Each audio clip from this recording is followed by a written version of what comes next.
kaisan, magandang araw po muli. Siyempre, happy Saturday po sa atin lahat. Nandito na naman po tayo ngayon na makikita natin yung ginawa rito, no? Mga kaisan, tamang-tama, nandito tayo. At dahil ipagdadrive natin yung matanda. Dahil Sabado ngayon at pagdadrive na naman natin yung naninangamo natin yung matandang babae, no? Mga kaisan. So, bali ito yung ating gagamitin ngayon, no? Mga kaisan, yung ating pangharabas na yan, mga kaisan. Tapos, ayan. Wala pa rin pagbabago dito, mga kainsan. Ganyan pa rin po ang sistema, no? Papasukin na lang din natin doon sa loob. At baka aalis na kami, kaya saglit lang siguro ang pagbablog natin sa loob, mga kainsan. Hindi po tayo nakapag-vlog, ano? Ngayon pala, ayun, kung nakikita nyo po sa likod ko ay patapos na nga po ito yung ginagawa rito sa dating swimming pool. So titingnan nga po natin, ano, mga kainsan. Po, maganda na pong resulta. Puting-puti na po siya. At na pinturahan na nga po, mga kainsan, no? Dito rin sa loob ng pinaka CR. Ito yung marble sink, ano? Yung pinaka lababo. Ayan, dalawa pong lababo. Malabo yung ating camera. So ayan, at papinising na po ito, mga kainsan. Yun po siya, oh.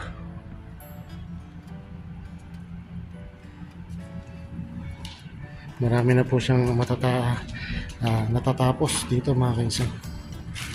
Ganyan po nila ng cover na plastic para hindi madumihan masyado, ano. Ayan.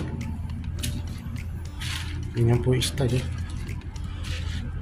Napadpad po tayo rito dahil ipagdadrive natin yung matanda. Ito hindi pa tapos yung corner, may inayos pa yata. Saka ito. So unti-unti na nga po natatapos, mga kainsan. Ayan. Napakaganda na nga po rito sa loob. Siguro mga 85% tapos na po ito.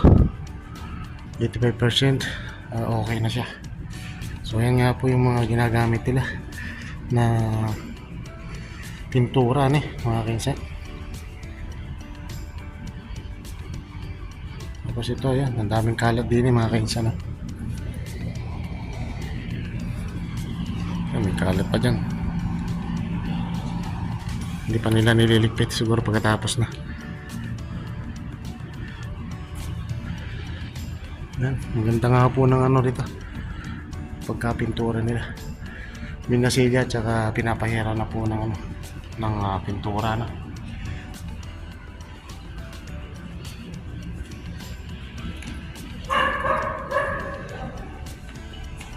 At in-start na natin yung sasakyan kasi nga mainit. Sabi nga niya i-start, kaya naputol yung ating pagbablog na sa loob. Ayan po ang ating sasakyan ng ating favorite na laging ginagamit dito, Mercedes Jeep. Yan, ganyan po siya. So let's go na, mga kainsan. Tayo nang bumiyaya, no? At baka lumabas na amo natin. Tumawag na siya kanina.